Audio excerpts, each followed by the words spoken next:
a partir de ahora. Carito, ¿empezamos? This meeting is being recorded. Listo. El mensaje. Listo.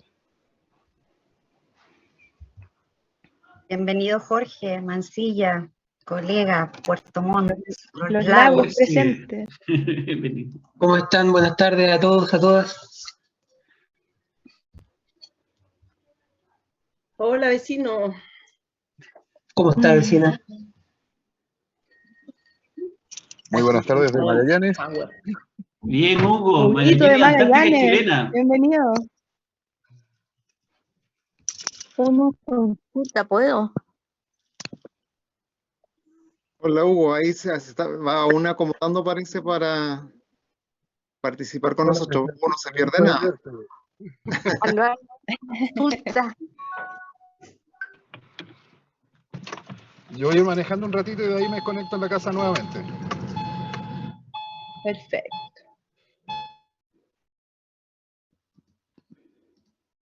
Ok. En honor al tiempo, ¿les parece si partimos? ¿Carito? Vamos.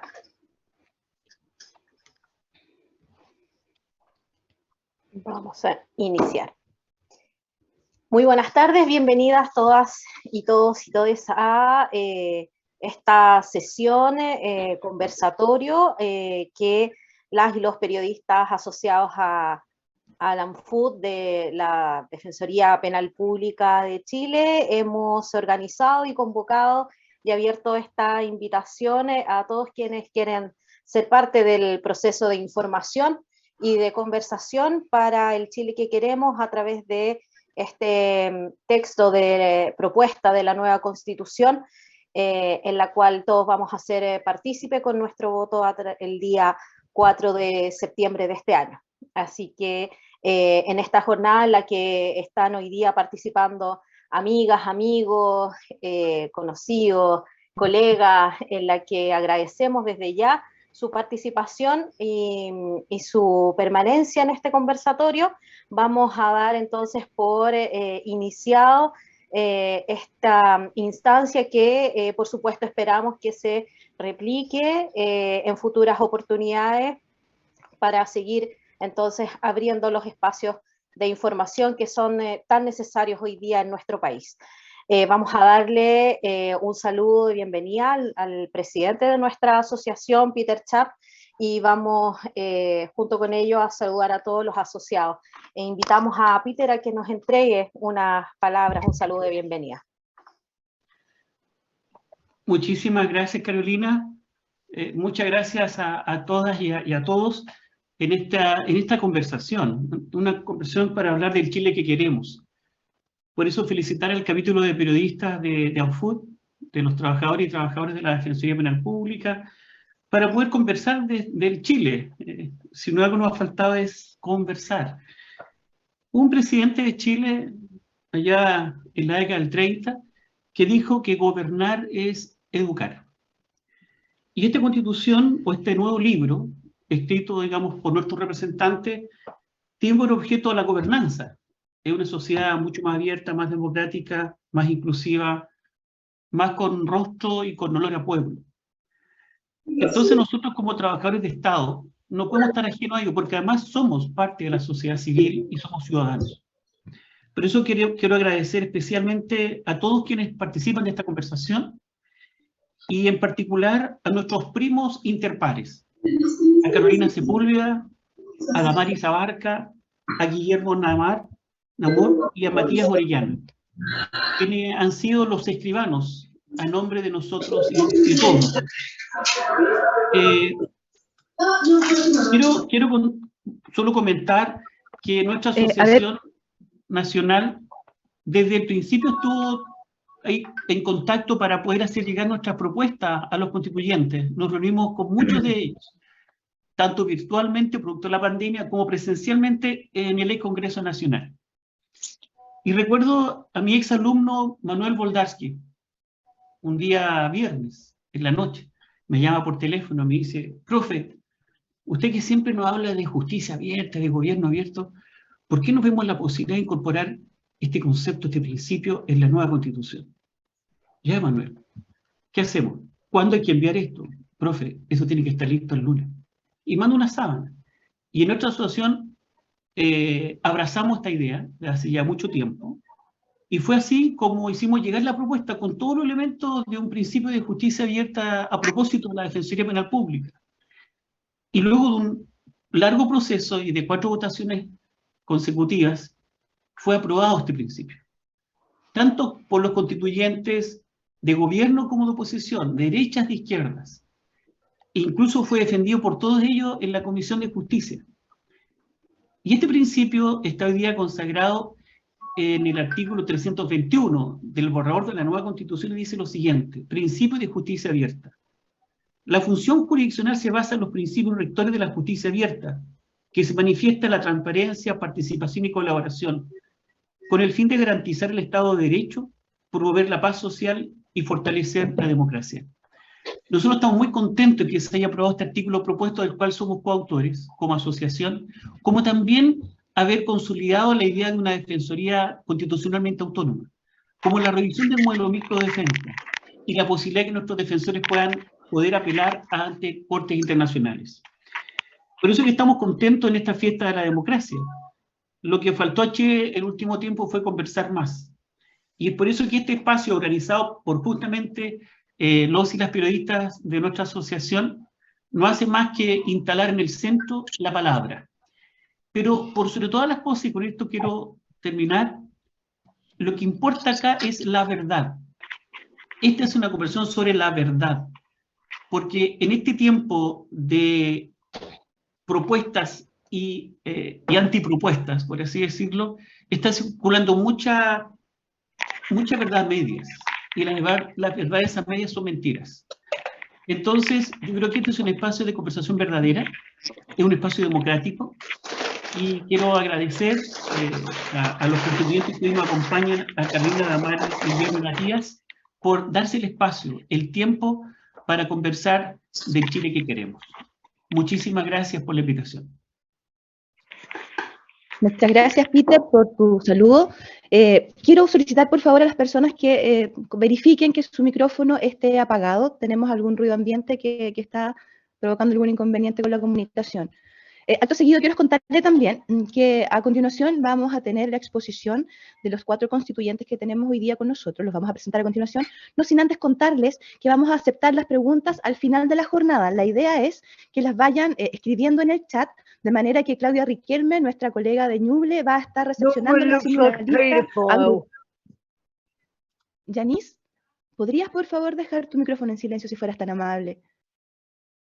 Bueno, les contaba que van anotando por favor las preguntas en el chat, de manera que Claudita nos ayude con su caracterización, y al final vamos a empezar a responder, o más bien nuestros amigos constituyentes van a empezar a responder todas las dudas que surjan. Decir además que respecto a lo que contó Peter, que nosotros como periodistas, por supuesto que no podíamos estar ajenos en esta avalancha informativa donde la fake news se ha apoderado de gran parte de la discusión. Finalmente es súper importante que nos veamos aquí cara a cara y podamos finalmente contar y decir y responder frente a frente todas las inquietudes. Yo quiero partir presentando a Damaris Abarca. Ella es del Distrito 15, de mi región de O'Higgins, y les quiero contar que ella es ajedrecista, es tetracampeona nacional del deporte y presidenta de la Asociación Nacional de Mujeres Ajedrecistas.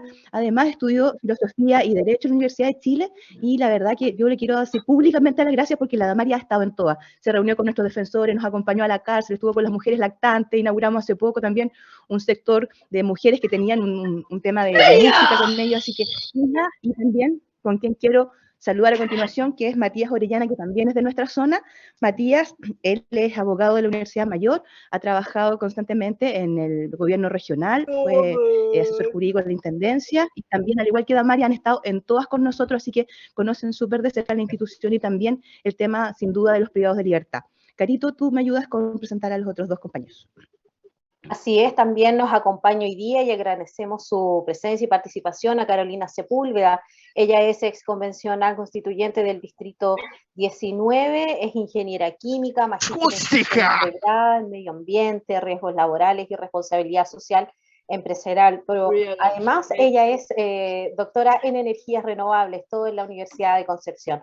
trabajó en INDAP y fue profesora, además de la Universidad de Talca de mi querida región del Maule. Además, también hoy día nos acompaña Guillermo Amor, quien fue convencional constituyente representante al Distrito 4, egresado de Derecho de la Universidad de Chile, asesoró legalmente a personas durante el estallido social. Se desempeña como ayudante de las cátedras de Derecho Administrativo, Penal y Norman, you're a pedo, mate. como voluntario en una plataforma informativa sobre la Constitución y el proceso constituyente. Agradecemos a nuestros 4 invitados y expositores que hoy nos estén acompañando. Perfecto, y para seguir con el programa vamos a invitar a Damaris Abarca entonces, quien se va a referir a la paridad de género y al derecho de las mujeres en esta propuesta de nueva Constitución. Damaris, buenas noches. Buenas noches. Sexy Sonia. Oye, perdón, es que de repente le escucho como algunas intervenciones. Un gusto saludarles. Primero, es muy gratificante escuchar en los distintos espacios en donde nosotros hemos tenido la oportunidad de ir, que hay interés. Y además, yo nomás escucho ese ruido. O sea, que alguien está interviniendo el audio con, Sí. ¿Estamos qué? Con gestos eróticos en inglés. Sí. Sí. Los organizadores que silencien el audio de los participantes, salvo la persona que está interviniendo. Sí, así es. Gracias. Bueno, agradecer a Andrea por la invitación. Como ella lo ha dicho, nosotros con Matías y en general en el distrito 15 de la región de O'Higgins hemos estado trabajando con las distintas instituciones que en el fondo quieren aportar a este proceso constituyente que no nace ni muere, ¿cierto?, con la Convención Constitucional. Son años de distintas demandas ciudadanas o de organizaciones que plantean cambios en la estructura del Estado, y como bien decía Peter, ¿no?, en este Chile que estamos soñando, y eso es lo que estamos construyendo hoy en día. Yo me voy a referir específicamente a la paridad y a los derechos de las mujeres en este borrador de nueva Constitución. Para nadie es una noticia, ¿cierto?, que esta fue la primera Constitución, primero escrita en democracia en nuestro país, de manera democrática, en una elección popular que trajo consigo a 155 y luego 154 personas muy diversas, pero además la primera en el mundo que se hizo con paridad de género. Y eso la verdad que es muy relevante, porque la paridad, que fue en el fondo un piso al comienzo, para que pudiésemos siquiera participar en las elecciones las mujeres, y luego que se aplicó una corrección, en estricto rigor, la corrección de paridad ayudó a nuestros compañeros varones, porque si nosotros hubiésemos sido quienes nos eligieron, la Convención Constitucional hubiese estado conformada por más de 80 mujeres y algo de 70 varones. Por lo tanto, es importante entender que cuando se puso la paridad de entrada y competimos en igualdad de condiciones, más mujeres fuimos electas, ¿ya? Por lo tanto, fue un primer ejercicio democrático que tuvo resultados maravillosos para la participación de las mujeres, que sabemos que históricamente ha sido postergada. Ahora, ¿cómo quedó consagrado en este nuevo texto? Primero, también es importante hacer una analogía de lo que tenemos hoy en día en la Constitución del 80 respecto a la mujer y a la paridad, a lo que viene nuevo, ¿no? ¿Ustedes saben cuántas veces aparece la palabra mujer en la Constitución del 80? ¿Alguien por ahí? Levanten los dedos nomás. Una vez desde el año 99, del 80 original ninguna. María Angélica, estupenda. Efectivamente aparece una vez la palabra mujer y desde una reforma, ¿cierto? Y es cuando dice que las mujeres y los hombres somos iguales ante la ley. O sea, consagra una igualdad formal que está lejos de lo que nosotros hoy día avanzamos, que es una igualdad sustantiva. Que quiere decir que más allá de que digamos que somos iguales, podamos tener las condiciones materiales para que podamos ejercer, ¿cierto?, esta igualdad, en el fondo en igualdad de condiciones. Bien, entonces nosotros además incorporamos la palabra paridad 18 veces. Y 18 veces porque en general la perspectiva de género, o sea, esta visión que pusimos las mujeres, está en el texto en todo, desde el sistema de justicia, pasando por el sistema político, en los derechos fundamentales, en cada uno de los derechos tú vas a ver que, por ejemplo, en el derecho a la vivienda, estamos pensando en espacios comunitarios, ¿cierto?, colaborativos, en donde mayoritariamente realizan sus labores las mujeres. Y así pasando por cada uno de los temas que abordamos en esta nueva Constitución. 18 veces. ¿En dónde hablamos de paridad? Evidentemente en las elecciones populares, en los órganos colegiados, pero hablamos también en las organizaciones políticas, por ejemplo, en las policías, que hablamos de promover la paridad en las policías, ¿cierto? En la función jurisdiccional, en los órganos de la jurisdicción, en el Consejo de Justicia, que es un órgano interesante, en los órganos autónomos, y también, por ejemplo, en las empresas privadas y semiprivadas, perdón, estatales y semipúblicas, semiestatales. Y, por ejemplo, nosotros además no solamente hablamos de una paridad como una cuota de entrada, sino que estamos hablando constantemente de que tienen que existir las condiciones para que las mujeres puedan participar, por ejemplo, en la política. ¿Cómo? Avanzamos en consagrar derechos que van en directa relación. Por ejemplo, reconocemos el trabajo doméstico y de cuidados.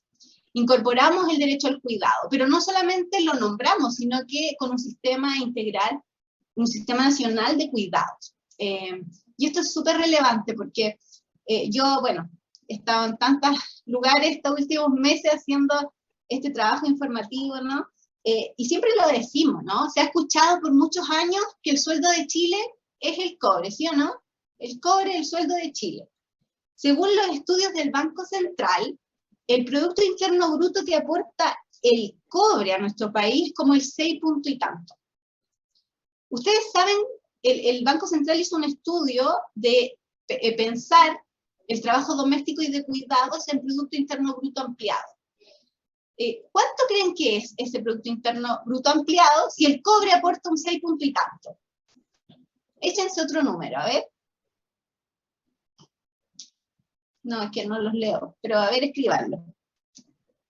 Es interesante porque es alrededor del 26% del Producto Interno Bruto ampliado. 30%, dijo María Angélica. Bien.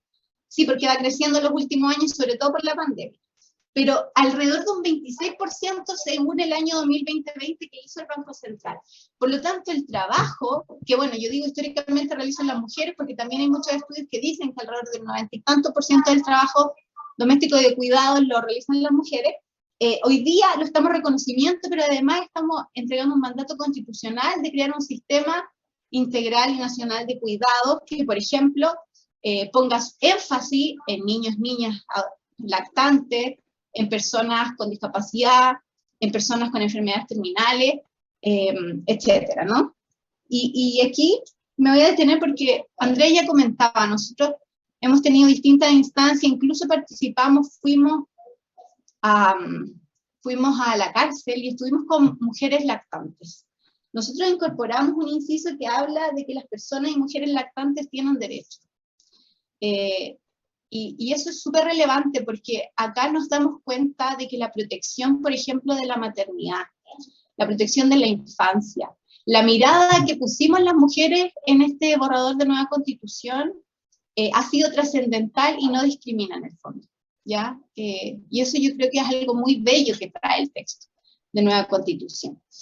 Otros derechos que consagra, el derecho a la identidad, la autonomía, los derechos sexuales y reproductivos, la educación sexual integral, son tantos, la verdad, que en 5 minutos, que ya no sé cuánto llevo, me quedo corta, pero invitarles a que ustedes hagan el ejercicio de tomar el texto y de buscar las palabras. Buscar paridad, por ejemplo, te va a tirar las 18 veces. Buscar mujer, te va a aparecer esas 13 veces. Si te interesa, no sé, temas de deporte, que en la Constitución del 80 tampoco aparecía, hoy día te aparece 7 veces. Y hacer ese ejercicio práctico de tomar el texto en la web, con la lupita, e ir poniendo las distintas palabras que te interesan. Corrupción, ¿qué dice respecto a corrupción? ¿Qué dice respecto a violencia sexual? Y esos límites que nosotros estamos poniendo, con esta mirada de verdad, de que había paridad, de que habíamos mujeres que estábamos defendiendo, por ejemplo, el derecho a vivir una vida libre de violencia de género. y cómo eso lo traspasamos a los distintos órganos del Estado de aquí en más. Así que muy feliz, muy emocionada. Yo creo que estamos avanzando a pasos agigantados. Esta Constitución no solamente trae un cambio de paradigma en cuanto al Estado se hace cargo por primera vez de los derechos sociales de las personas, sino que también va a ser una Constitución profundamente moderna.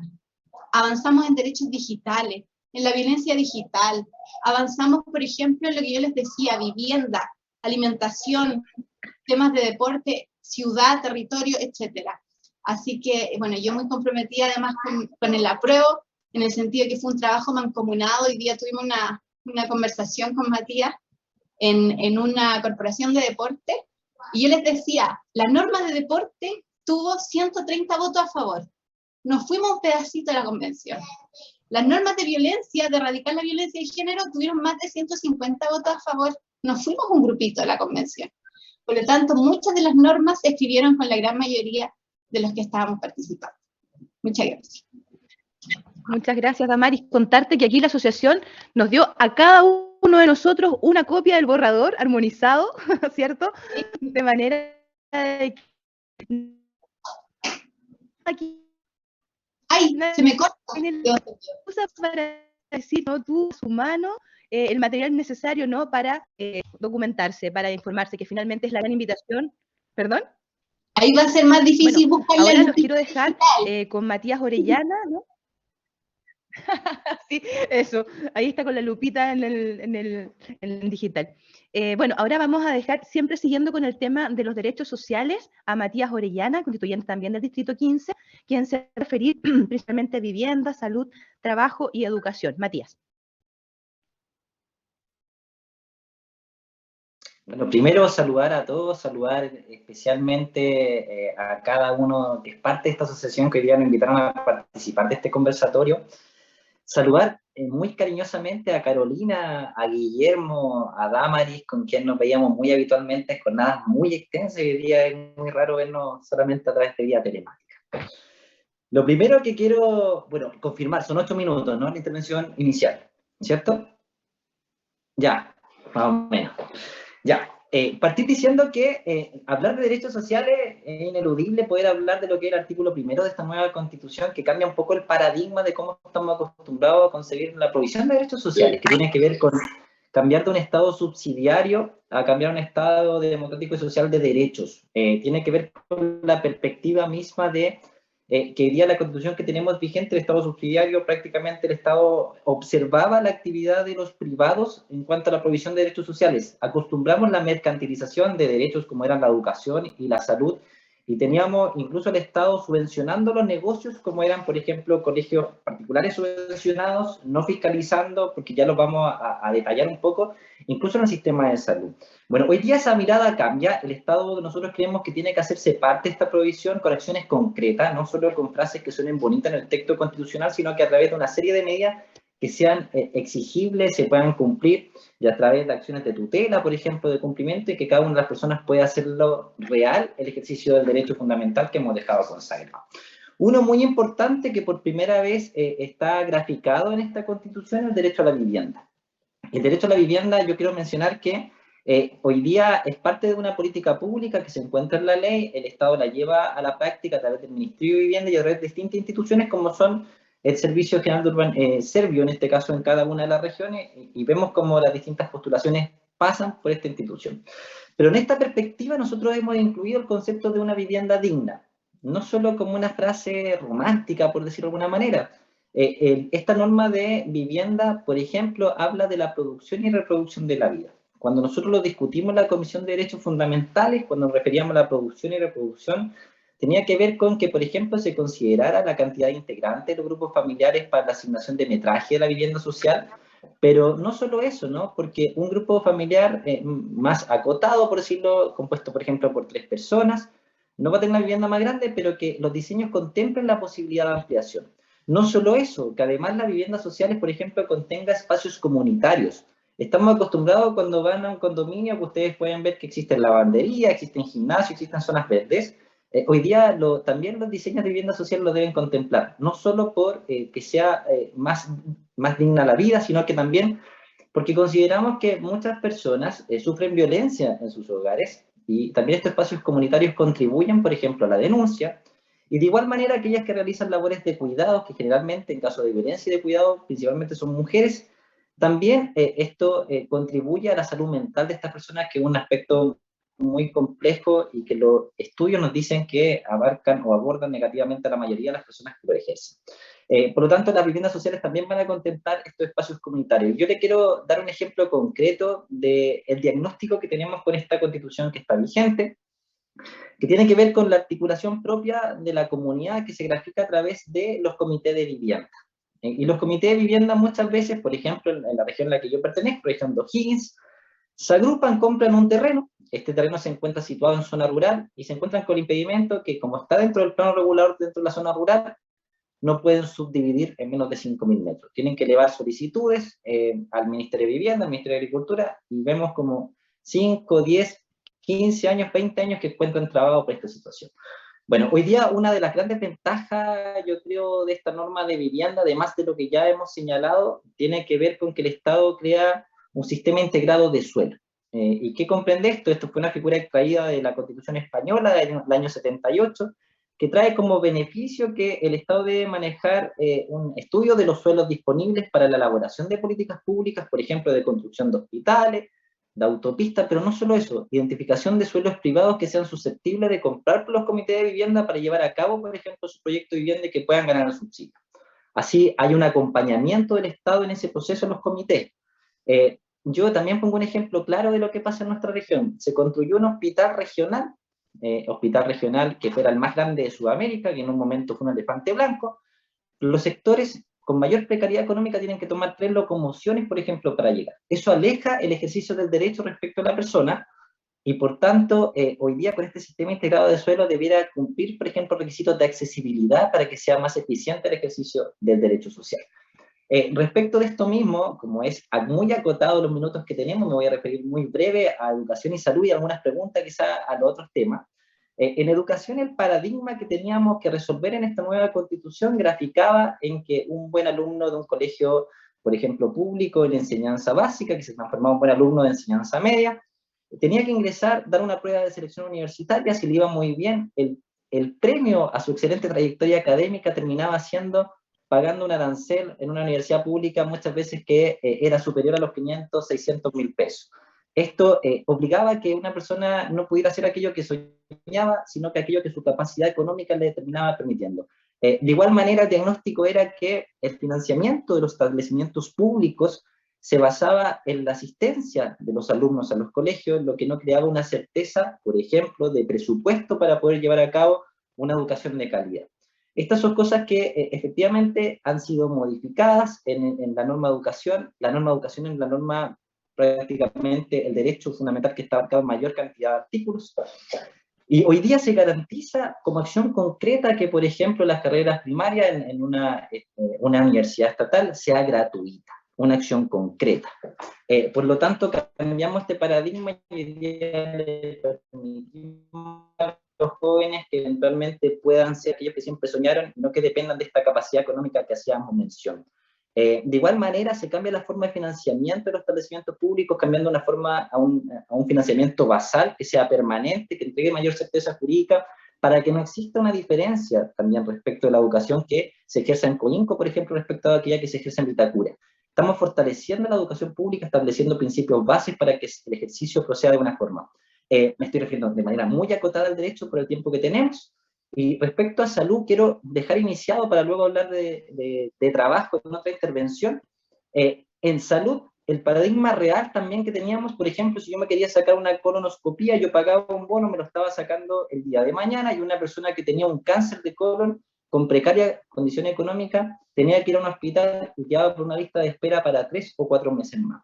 Aquí lo que queremos cambiar es el sentido de prestación médica, que no sea prioridad la capacidad económica, que sea prioridad la urgencia. Y tiene que ver con un modelo que también lo trajimos, que está funcionando muy bien en Europa, que tiene que ver en Inglaterra, que se ha llevado a cabo de muy buena forma. Y en esta perspectiva, tanto en educación como en salud, yo quiero dejar claro que están incluidos los privados y los públicos. Lo que no queremos efectivamente garantizar en ningún caso es un lucro por parte de las instituciones que se haga respecto a los derechos sociales. Quiero decir algo breve, lo que me queda de tiempo. Aquí se ha dejado la trampita que aquellas personas que tengan 2 o 3 propiedades respecto de los subsidios de viviendas sociales, no van a existir propiedad respecto a esa persona. Aquí hemos elevado la obligación del Estado de brindar viviendas sociales, no a una obligación legal, a una función constitucional, garantizando además el derecho de propiedad. Por lo tanto, aquellas que tengan una propiedad, 2, 3, 4, 5, 10, van a seguir con las mismas facultades que en este caso tiene la propiedad en sí misma, uso, goce y disposición, y en caso, por ejemplo, de muerte, podrán seguir heredando a su cónyuge, a sus hijos, o la orden de sucesión que corresponda. Se me acabó el tiempo, no me alcanzó a hablar de todos los derechos, pero lo haremos tratar en la próxima intervención. Gracias.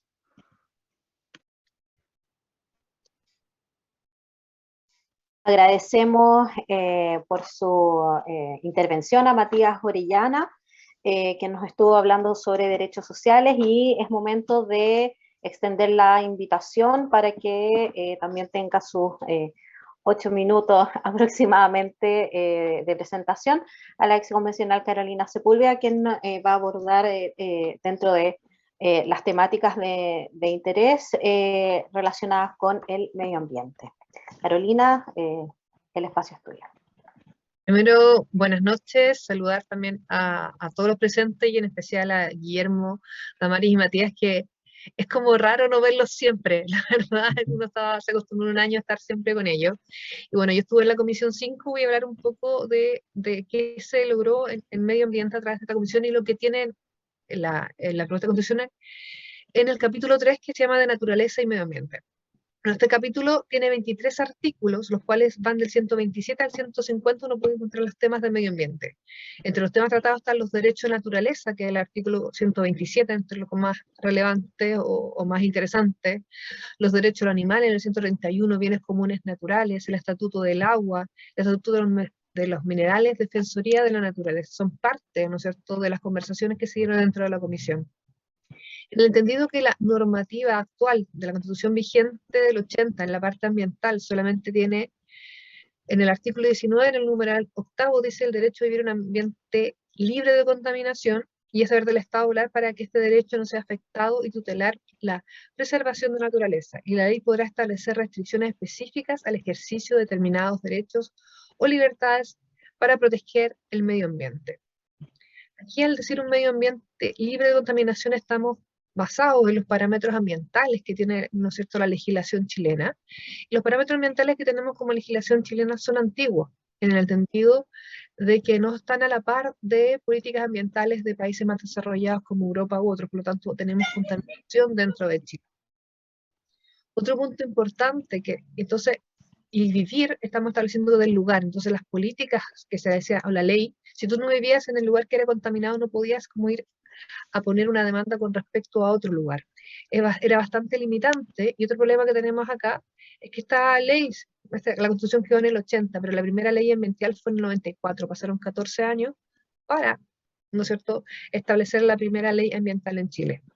Por eso, transitorias que tenemos nosotros, se establece una comisión que va a abordar el tránsito realmente ambiental, que va a tener esta nueva constitución para que no pase lo que pasó con la constitución vigente, que pasen 14 años para que las normativas ambientales que se establezcan se hagan realidad. Chile estaría estableciéndose como el tercer país que establece los derechos a la naturaleza. Entiéndase que ahora la naturaleza va a ser sujeto de derechos, lo que da un marco legal completamente distinto a lo que tiene, estableciendo, ¿no es cierto?, también la defensoría de la naturaleza para que estos derechos puedan ser impuestos por cualquier persona, una persona pueda ir a poner sus derechos. Los derechos de los animales, que quede claro que la normativa, muchos dicen que no se va a poder ser, ¿no es cierto?, crear animales, ni la agroalimentación de ganadería va a disminuir. No es así. Tenemos actualmente que el país productor más ganadero, que es Brasil, también establece este mismo derecho de no maltrato constitucionalmente. Y hay que entender que Chile sigue produciendo. Además, como las normas conversan entre sí, tenemos una norma en ruralidad que mantiene la integridad rural. Parte de la integridad rural también está, ¿no es cierto?, el consumo y la forma de carne, así que no hay que tener miedo con respecto a la norma de animales, y también tenemos una norma que salvaguarda a los animales silvestres en caso de que vengan animales, ¿no es cierto?, de otras partes, como lo que pasa en la Patagonia, que están los castores invadiendo. Entonces obviamente sí se puede hacer un proceso de eliminación de los castores o erradicación de ciertos lugares, y la Constitución no lo estaría prohibiendo, para que eso quede claro. Los bienes comunes naturales es algo completamente nuevo que tenemos en esta Constitución, que sería un nuevo nombre jurídico, haciendo del Estado ahora el custodio de los bienes comunes naturales, como el aire, el agua, la alta montaña, humedales y otros, haciendo que estos sean inapropiables, incomerciables. Y aquí, ojo, una de las cosas que se ha dicho en este punto es que uno no va a poder comprar agua embotellada por el hecho del agua ser incomerciable. Cuidado acá, porque el agua, normalmente lo que uno paga es el servicio de potabilización, en caso de la botella de agua, servicio de potabilización, el transporte y la botella. Porque si uno pagara el agua propiamente tal, la de medio litro tendría que costar proporcionalmente a un bidón de 5, de 10, ¿no es cierto?, o 20 litros, pero no es así. Uno, entre más litros compre de agua, es menos lo que está pagando, porque en el fondo lo que está pagando es potabilización, transporte y el plástico en el cual viene, ¿no es cierto?, los volúmenes de agua. Y en el caso de los consumidores de agua potable, tú estás pagando la potabilización, la distribución de agua que llega a tu casa, el hecho que tengas, y cómo se maneja que la misma agua que ingresó al hogar, a tu casa, es la misma agua que se va por la cañería, es lo que estás pagando por metro cúbico un cierto sistema de saneamiento. En bajo ninguna circunstancia, la inequilibrabilidad del agua tendría problemas con este tipo de cosas, que está establecido en los bienes comunes naturales. También establecemos un estatuto del agua. En el estatuto del agua hacemos un sistema donde priorizamos el agua para consumo humano, saneamiento y un mínimo ecológico, en el entendido que los ríos corran y que haya agua fluyendo, que es uno de los grandes problemas también que se ha visto, yo lo voy a decir desde mi región, es que sobre todo en el secano interior y secano costero, los canales, los ríos se secan, por lo tanto, si no hay pozo o distribución de agua, no se puede tener ni ganadería ni ningún tipo de agricultura. Punto importante también tiene que ver acá con todo lo que es comunidades de agua potable y saneamiento, o sea, los APR, hay una protección y una priorización y fomento a estas comunidades de agua, en el entendido que actualmente en Chile la forma de entregar agua potable a la ruralidad en este paso de cambio climático, escasez hídrica, es a través de camiones aljibe que no dan dignidad a la entrega, ¿no es cierto?, de agua, donde se entrega 50 litros a una familia de 4 personas o más, que tienen que decidir qué hacer con el agua, ya que no va siempre estos camiones, y a veces se ha constatado que el agua realmente no está potable y no es el agua que se esperaría que se estuviera entregando. Lo que se espera con este fomento es que ojalá poco a poco vayan terminando el uso de camiones aljibe y se puedan tener sistemas en todas las partes, en el entendido que también forma una gestión distinta del agua. Tenemos una gestión distinta al tener los consejos de cuenca. Y la idea es que todas aquellas personas que conversan en lo que relativamente a la cuenca, todos los usuarios con derecho, los que consumen agua, puedan tener una voz dentro de esta. Yo lo asimilo mucho a lo que serían como las juntas de vecinos que ven lo que sucede con su junta de vecinos, pero esto a formación de cuencas. Chile tiene 101 cuencas en total. Esto quiere cambiar un paradigma que existe en la actualidad. Las juntas de riego, en función de quién tiene más acciones de agua, es quien lidera las conversaciones dentro de la junta de riego. Aquí estaríamos diciendo que todos tendrían la misma voz para saber cómo manejar la cuenca. Y estas son observaciones que se hacen desde la OIT y otros organismos, que es la mejor forma de manejar el agua.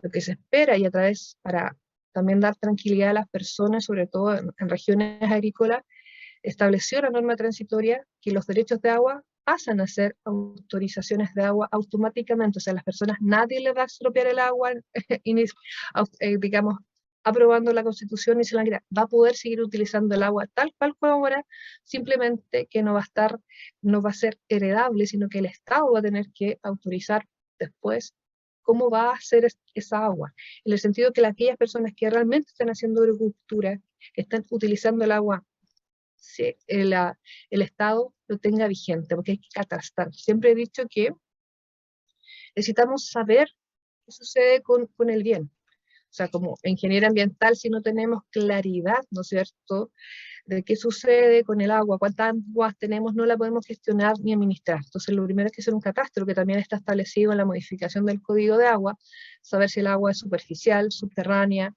la profundidad de los pozos, en el caso del agua subterránea, los metros cúbicos, los caudales que están, para saber cómo gestionar el agua y, haciendo el caso del ejemplo de Petorca, en aquellas zonas para poder establecer el derecho humano al agua, donde no se está llevando a cabo este derecho, pero tenemos palteros, ¿no es cierto?, con 100 litros por segundo, se les reducirían los caudales para poder privilegiar este derecho humano al agua. Otro punto, las normas constitucionales, entre ellas conversan y tienen el mismo peso jurídico. Tenemos una normativa de soberanía y seguridad alimentaria, para, en el fondo, diciendo también que los agricultores, su agua, de cierta manera, está segura, sobre todo lo que es soberanía alimentaria, en el sentido que no se puede hacer agricultura sin agua, descartando esos puntos. También el Estatuto Minerales es un punto relevante, ya que aquí no se hace, digamos, en la parte inicial, como decimos que todos los minerales son de Estado, no se hace mayor diferencia. Lo que sí se hace una diferencia en establecer zonas de exclusión minera, lugares para proteger glaciares, sobre todo por el agua. No se va a poder hacer minería propiamente tal. Por lo tanto, estamos limitando la minería para proteger el agua para las generaciones futuras. Eso creo que es una diferencia con lo que tenemos en la actualidad. Como dije, tenemos también la Defensoría de la Naturaleza. Creo que estoy en el tiempo o no, no sé. Alguien me... Así es, Carolina. Sí, Carolina, estamos en el tiempo, pero si quieres una frase para redondear, y estamos... Para redondear, tenemos una constitución que realmente establece, ¿no es cierto?, derecho a naturaleza y tiene una mirada distinta a cómo vamos a desarrollarnos como país en el futuro, teniendo en cuenta que tenemos un solo planeta y queremos dejarle estos mismos recursos o mejores a las generaciones que vienen adelante. Así que puedo decir conformemente que sí hemos establecido una adecuada constitución.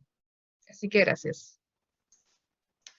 Muchas gracias a Carolina Sepúlveda por su exposición y presentación de lineamientos, por supuesto, que están consagrados en torno al medio ambiente y la naturaleza. Queremos recordarle a cada uno de nuestros asistentes que está activada la modalidad de el chat para que ustedes, por favor, escriban sus dudas, sus consultas, sus comentarios, los cuales los vamos a ir recopilando para conversar también, abrir el espacio de diálogo una vez que termine nuestro último expositor, que paso ahora a presentar y darle también la bienvenida al exconvencional Guillermo Namor, quien nos va a estar hoy día generando también un espacio de diálogo en torno a las temáticas que están relacionadas con la Defensoría Penal Pública, la función jurisdiccional y el debido proceso en la nueva Constitución. Guillermo, gracias por acompañarnos. Adelante. Muchas gracias, Carolina. Primero, no sé si me escucho. Sí. Sí, Carolina, agradecerte a ustedes, a todos por la invitación. De nuevo un gusto poder estar acá y ver de nuevo a Damaris, a Matías, a la Caro, que no los veíamos hace tiempo. Una sola consulta, ¿puedo compartir pantalla? Claro. ¿Sí? Ya, creo que está habilitada la función. Ahora sí, está habilitado ahora. Ahora sí, tenía una pequeña presentación para... A ver si me deja... Lo vemos bien, está perfecto. ¿Lo ven ahí? Ya. Yo voy a hablar un poco de la función jurisdiccional que está a lo largo de todo el capítulo de sistemas de justicia, y en estos cortos 8 minutos me voy a detener en ciertas cosas que creo que son bien importantes de la nueva propuesta de constitución. Primero, una pregunta que me imagino que le han hecho harto a ustedes también, y que gran parte de ustedes puede conocer inclusive mejor que yo: si se acaba o no el Poder Judicial. Lo cierto es que es obvio que no se acaba el Poder Judicial, y de hecho el cambio del capítulo Sistemas de Justicia no es una innovación que tenga mayor significado. Así, por ejemplo, la Constitución del 25 se llamaba el capítulo de Administración de Justicia y nadie dudaba que fuera un Poder Judicial. A lo que voy es que la nueva propuesta constitucional supone un cambio de enfoque en el entendido de que Chile avanza en el reconocimiento de que existen distintos pueblos y naciones dentro de un mismo Estado, y en ese entendido se reconoce en una lógica de coordinación que hay sistemas de justicia, y está el sistema de justicia nacional, y están los sistemas de justicia de los pueblos y naciones indígenas. ¿Cuál es el punto? Y esto creo que es súper relevante. Existen distintas fórmulas para consagrar el pluralismo jurídico, que por cierto es distinto del acceso a la justicia intercultural, sino que este es pluralismo jurídico, reconociendo distintos sistemas de justicia, y uno de esos es, por ejemplo, los sistemas que existen en Bolivia y Ecuador. La diferencia que existe con esos sistemas es que en ellos el foco o la cúspide de la pirámide está en el Tribunal Constitucional. ¿Y por qué esto es distinto respecto a lo que existe en Chile? Porque en Ecuador y Bolivia, como el Tribunal Constitucional es quien está en la cúspide, lo que hay realmente es un conflicto de competencias, no un sistema conforme a lo que se consagró en nuestra propuesta constitucional, que es el principio de unidad jurisdiccional. ¿Qué significa esto? Que cualquier sentencia que ejerza, o cualquier autoridad que ejerza jurisdicción, que dicta alguna sentencia que suponga efectos jurídicos, esa sentencia va a ser uniformada al final de la pirámide por la Corte Suprema. O sea, a pesar de que reconocemos distintos sistemas de justicia, tanto del Sistema Nacional de Justicia como el sistema de los pueblos indígenas, hay una Corte Suprema que sigue conociendo y uniformando el derecho. Esto creo que es neurálgico porque pareciera que a veces no queda tan claro, y a pesar de ello, también hay todo un encuentro interpretativo respecto de cómo van a operar los sistemas de justicia de los pueblos indígenas. Y en ese sentido hay dos interpretaciones. La primera interpretación es que, dado que entendemos que Chile se reconoce como un Estado plurinacional y reconoce también los derechos que están consagrados en la autodeterminación de los pueblos, y uno de esos derechos, precisamente el ejercicio de la jurisdicción, alguien podría sostener que estos son derechos autoejecutables, y que por cierto que existe hoy en día jurisdicción indígena, como por ejemplo en el norte, a propósito de conflictos de deslinde, de conflictos con animales podría pasar, pero esos conflictos no tienen facultad de imperio. Entonces hay dos posturas. La primera es que son derechos autoejecutables porque están reconocidos en tratados internacionales, y la segunda, que como bien se señala la Constitución, van a tener que ser precisados por la ley. Y para dar esta interpretación, yo al menos, que es de las posturas que comparto, es que tiene que sujetarse al principio de juridicidad, que dice que básicamente nadie puede tener más atribuciones o las competencias que no estén expresamente señaladas en la ley. Lo segundo, el principio de legalidad penal, que básicamente consagra que nadie puede ser juzgado por un delito que no esté expresamente consagrado en la ley en forma previa y determinada. Y lo tercero es que de todas formas, más allá de la postura que tengamos, esto siempre está sujeto a los límites de los derechos fundamentales. ¿Ya? Así que quería hacer este alcance primero como marco general sobre la propuesta constitucional de función jurisdiccional. Y a mí me gusta decirle función jurisdiccional porque creo que el sistema de justicia es una cuestión un poco más orgánica y esto apela a la función que se ejerce. Ahora, hecho este preámbulo, pasamos de lo que es los sistemas de justicia, como propiamente la función jurisdiccional, a lo que es el Sistema Nacional de Justicia, que es lo que entendemos el actual Poder Judicial. Esto tiene distintos avances, distintas materias que acá los destaco, que básicamente es en independencia, en responsabilidad, en promoción de los derechos humanos, en paridad y perspectiva de género, en pluralismo jurídico y en justicia autocompositiva. En materia de pluralismo jurídico, me voy a extender a lo que señalé recién y también a los avances que existen ya, por ejemplo, con la actual ley indígena, ya, por ejemplo, con el acceso a la justicia intercultural. Y en materia de paridad y perspectiva de género, creo que Damaris lo explicó suficientemente bien, así que me voy a tratar de detener especialmente en la materia de independencia, que es un tema que está bien en boga en este último tiempo. Bueno, paridad de género, solamente lo voy a nombrar. El objetivo, como bien señaló Damaris, es precisamente alcanzar la igualdad sustantiva, en ese entendido de que no basta con la igualdad formal, sino que reconocemos y nos hacemos cargo de que existen diferencias, y apelamos a una igualdad que no sea formal, sino que es una igualdad en los hechos y en el resultado. Y por ello se avanza en el nombramiento y en la promoción de la paridad en las presidencias, y un enfoque de género principalmente en la aproximación a la valoración de los hechos en juicio. Me imagino que ustedes lo saben mejor que yo, pero esto no supone en ningún caso una deformación de la igualdad ante la ley, porque lo que está en juego no es la fuente normativa frente a la cual somos juzgados, sino que la aproximación a los hechos, y lo que tiene precisamente por objeto es corregir los sesgos de género que tenemos todos formados en una cultura que está bueno, acostumbrada a la igualdad formal o a formas patriarcales de entender las cosas. Lo segundo, en materia de responsabilidad, destaco acá lo que es la innovación en materia constitucional, que es precisamente una hipótesis que hasta ahora no se contemplaba, que es la posibilidad de que alguien sea responsable no solo por la prevaricación o por la falta de servicio, sino que también, no solo por el error, quiero ser más claro, no va a haber solo responsabilidad por el error grave e injustificado en la dictación de sentencias, sino que también por la denegación o torcida administración de justicia. Esta es una hipótesis novedosa que hasta ahora no se contemplaba y que va en la línea precisamente también de garantizar una mayor responsabilidad y un mayor compromiso en el acceso a la justicia.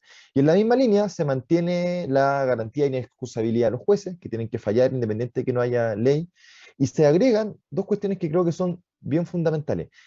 Esta novedad, que es el principio de proximidad e itinerancia, en la lógica de la Constitución de avanzar en el acceso a la justicia, se da margen para que quienes ejerzan jurisdicción, más bien los tribunales, puedan moverse y desplazarse para hacer mucho más ameno, por decirlo de alguna forma, el acceso a la justicia, y se contemplan también dos garantías más, que uno es la garantía de motivación en las sentencias judiciales, y otra es el lenguaje claro, que los puse a los dos a la vez para dejar claro que son cuestiones distintas y que apuntan también a resultados distintos.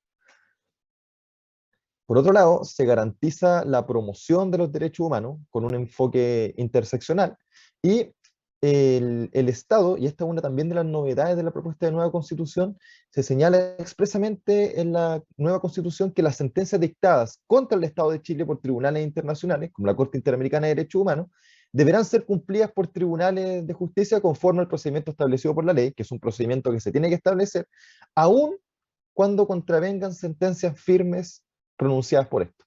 Esto es una novedad, es un avance en la promoción de los derechos humanos y es básicamente dejar de manifiesto que la propuesta constitucional efectivamente pone el foco en los derechos humanos tanto en forma orgánica como en forma funcional y tiene mecanismos concretos para hacerlos valer. Lo segundo es lo que recién señalaba Peter, la posibilidad de avanzar en justicia autocompositiva con la promoción de los principios rectores de la justicia abierta y con mecanismos consagrados de colaboración en la resolución de conflictos. La propuesta de nueva Constitución apuesta también a poner en primera línea la instauración de mecanismos de justicia restaurativa, no solo en el sentido de una justicia que sanciona, sino que también una justicia que restaura y promueve la paz social, que creo que es el objetivo neurálgico al que debiesen apelar los sistemas de justicia en el ejercicio de esta función pública. Y acá me quiero detener porque creo que esto es lo más relevante y me voy a extender un par de minutitos en esto porque creo que esto es súper importante. Uno de los temas que ha estado muy en boga últimamente en la tele, en los medios, es la eventual politización que va a sufrir el Poder Judicial y cómo distintos abogados de renombre en Chile han salido a dar distintas cuñas en los diarios hablando de esto. Para ponerlo en contexto, una de las principales críticas que se le hace a los jueces de parte de la doctrina en nuestro sistema es que en Chile existía una estructura jerarquizada y vertical del Poder Judicial. Esto significaba, por ejemplo, que los jueces no solo tenían que fallar mirando los hechos y a la ley, sino que también tenían que estar pendientes de su superior jerárquico, quienes los podían sancionar y además revisaban sus sentencias.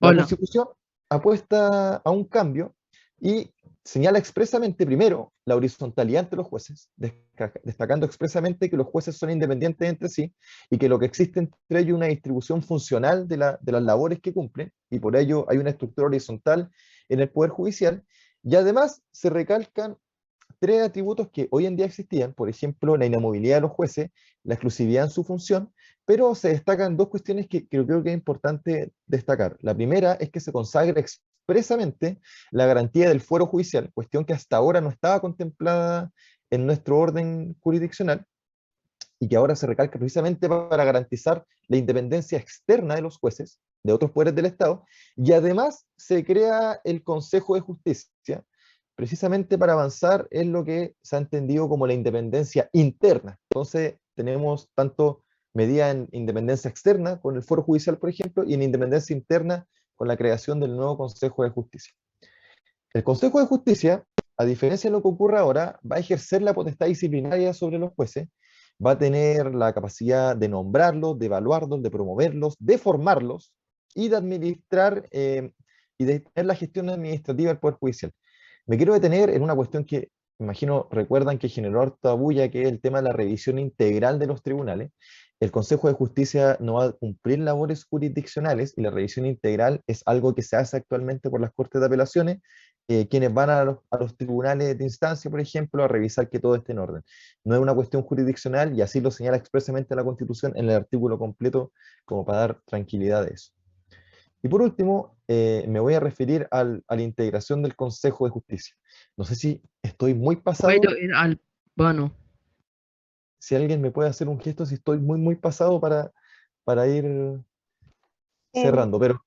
En un minuto para ir cerrando. Ya. Gracias. En un minuto para ir cerrando, el Consejo de Justicia, a diferencia de lo que se ha dicho, no es un órgano que está politizado, da garantías de integración tanto del Poder Judicial, que va a tener mayoría por sus jueces y sus funcionarios, y permite que no exista una autorreproducción de los mismos jueces en el Consejo de Justicia, a pesar de destacar que obviamente que esto no va a ser mecánico.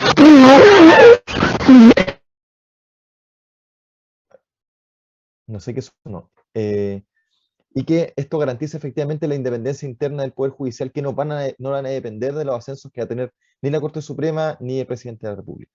Y por último, para cerrar, que es lo que nos convoca, en materia de Defensoría Penal Pública, a pesar de que no contaba con mucho tiempo, me gustaría destacar 3 ideas que son centrales. Primero, la equiparación de la Defensoría Penal a el Ministerio Público, garantizando que va a ser un órgano autónomo. Así, por ejemplo, no va a ocurrir lo que pasó hace un tiempo con el ex defensor nacional Andrés Manque, que fue removido por el Ministerio de Justicia simplemente porque no le gustaba su dirección.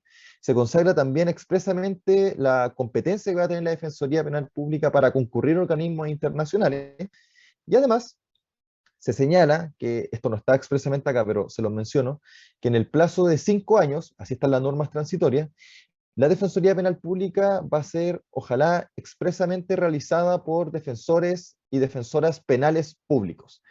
Sacaba esta idea de la licitación como regla general en la Defensoría, dado que la Convención entiende que esto es un derecho que forma parte del ejercicio de la justicia, y se da un plazo para que esto deje ocurrir sin perjuicio de las hipótesis excepcionales que pueda plantear la ley.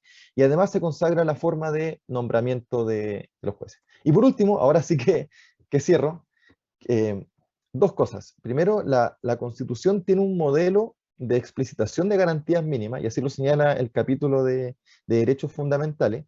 Se consagra expresamente algo que hasta ahora eran derechos implícitos generados por la jurisprudencia, que es el acceso a la justicia y la tutela judicial efectiva, y existen distintas normas que dan cuenta de el afán de la constituyente de generar mecanismos de tutela reforzada de ciertas personas, ya sean de niños, ya sean de personas con discapacidad, etc. Y además se consagra el acceso intercultural.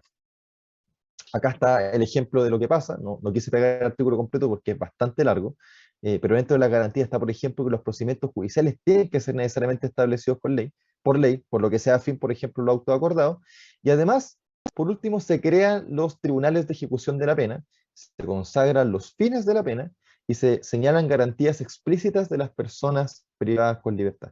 Perdón por haber sido muy extenso, de verdad que este capítulo al menos yo creo que es muy apasionante y le agradezco muchísimo su atención. No, me parece impecable, la verdad que evidentemente es un tema que nos compete a cada uno de los que estamos acá, por lo menos los que somos institucionales, ¿no? Y por eso agradecemos también, por supuesto, a todos los expositores. La verdad que preguntas en el chat no hay muchas, así que me gustaría dejar abierta la palabra para que abran sus micrófonos y puedan hacer consultas a viva voz, digamos, a nuestros constituyentes, a Damaris, a Matías, a Carolina y a Guillermo, quienes han sido sumamente claros, y muchísimas gracias por la participación y por estar con nosotros esta noche. Abro la palabra, no sé si alguien quiere hacer una consulta. Peter Char, por favor, adelante. Muchísimas gracias. Como este es un espacio de la Estás muteado, verdad, Peter, parece. Ahí sí. Primero agradece mucho la claridad conceptual, y lo otro que fueron muy al foco. Se nota que recorrieron el camino, no solamente lo vieron, lo recorrieron paso a paso, piedra a piedra, poza a poza. Está circulando respecto de la Defensoría Penal Pública que en el evento de aprobarse la nueva Constitución, y nos gustaría que se pudiera aclarar, que los funcionarios de la Defensoría Penal Pública perderían su calidad de institución fiscalizadora. Y por lo tanto, la asignación por fiscalización se eliminaría y volveríamos a la escala única de sueldo. Es decir, se eliminaría la fiscalización, porque hay una suerte de incentivo económico por ser organismo fiscalizador, por tener una unidad de inspectores, cierto proceso de fiscalización. Entonces, me gustaría preguntar, para poder despejar la cancha, porque está circulando este rumor. Entonces, si ustedes tienen antecedentes sobre esa figura, si se perderían, comillas, en nuestra opinión, este derecho adquirido a la remuneración y por lo tanto bajarían las remuneraciones de los funcionarios de la Defensoría Penal Pública. Esa es una pregunta que nos gustaría que se pudiera aclarar.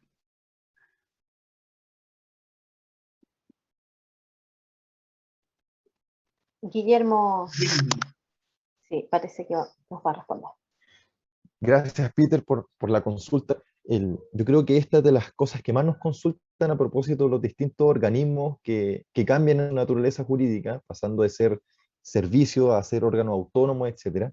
Y para eso, si bien no hay una norma específica en el caso de la Defensoría, sí existe norma transitoria que regula todos los casos donde hay cambios en la naturaleza jurídica de los organismos. Y se las paso a leer. El artículo 24º transitorio señala, lo voy a leer textual: los funcionarios de los servicios u órganos del Estado cuya denominación, organización, funciones o atribuciones sean modificados por esta Constitución, o los de aquellos que sean modificados o transformados, continuarán desempeñando sus labores sin solución de continuidad en los nuevos servicios u órganos públicos establecidos por esta Constitución según corresponda. O sea, lo primero que se garantiza es que la gente mantiene sus trabajos. Y lo segundo, y a continuación, inmediatamente como punto seguido, el personal de dichos servicios u órganos mantendrán los mismos derechos, déjenme cambiar la página, y obligaciones reconocidas por la ley, por la actual ley, y sus estatutos a la fecha de vigencia de la Constitución. Lo que quiero decir con esto es que, si bien la nueva Constitución genera cambios sustantivos en materia de atribuciones, el artículo 2 de las normas transitorias señala expresamente que las leyes que rijan actualmente van a seguir rigiendo hasta que sean derogadas o eventualmente sean declaradas inaplicables. Y lo segundo, que los beneficios y los cargos que tienen las actuales personas no se modifican y por regla expresa de norma transitoria no se cambian. Así que, al menos en la interpretación que yo le doy, creo que eso se mantiene vigente y la Constitución al menos no termina con ellos. No hay más preguntas, señoría. Muchísimas gracias por la aclaración. Tenemos una consulta de Norman Santibáñez, hola, desde el sur. Sí, Adelante, sí, respecto a lo mismo, sí, gracias. Respecto a lo mismo, Guillermo, a ver, mira, ahí bueno, dice la norma expresamente que mantendrán los mismos derechos y las mismas obligaciones reconocidas por la ley y sus estatutos a la fecha de vigencia de esta Constitución. Nosotros somos, lo pregunto porque nosotros somos un órgano de la Administración del Estado, que tiene cierta dependencia con el Ministerio de Justicia, y respecto del estatuto de los funcionarios públicos, nosotros estamos efectos en el estatuto administrativo. Entonces, como hay también una norma transitoria más adelante que habla de los plazos, la República debiera adecuar su ley orgánica a las nuevas disposiciones de la Constitución y en consonancia con la autonomía constitucional que está reconocida. La pregunta específica es si eventualmente podría, a la luz de la interpretación de estas disposiciones, cambiarse o modificarse el estatuto funcionario al interior de la Defensoría Penal Pública. Me explico. Podría existir la tentación eventualmente de que un anhelo nuestro de que nuestros defensores penales públicos institucionales, que son contratas, pasen a la planta de la Defensoría Penal Pública respecto de los funcionarios que son funcionarios sujetos a este estatuto administrativo y son funcionarios de planta, eventualmente podrían sujetarse a un régimen distinto. Estoy pensando en código del trabajo o relaciones contractuales de esa naturaleza o de naturaleza distinta, eventualmente. A mí me da la impresión que no sería posible, ¿ya? Que no sería posible hacer esas modificaciones porque la norma pareciera ser que es clara, que fija una suerte de consolidación de derechos adquiridos en función de los estatutos en virtud de los cuales estaban siendo regidos los funcionarios públicos a la fecha de entrada en vigencia de la nueva Constitución. No sé si tú piensas algo parecido. Y tengo una segunda pregunta que es muy específica. Yo tengo una... Si tú mira, ahí en el artículo 27º transitorio, y que no he logrado resolverla porque no sé la verdad por qué está ahí, ¿ya? Hay una serie de delegaciones al presidente de la República, y muchas de las cuales en muy corto plazo. Y dentro de los mandatos que dispone esta norma transitoria está la creación de un sistema integrado de sueldos públicos dentro del plazo de 24 meses. He tratado de buscar el origen de esa suerte de sistema integrado de sueldos públicos al interior de la administración del Estado y no lo he logrado encontrar, porque si uno analiza las normas permanentes de la Carta Fundamental, particularmente el capítulo 5, no hay ninguna referencia al estatuto de sueldo al interior de la administración del Estado. Entonces, ¿cuál es el sentido de esa disposición? No sé si tú tienes, o si alguien del panel participó dentro de la redacción de las disposiciones transitorias que me pudiera resolver esa pregunta, por favor.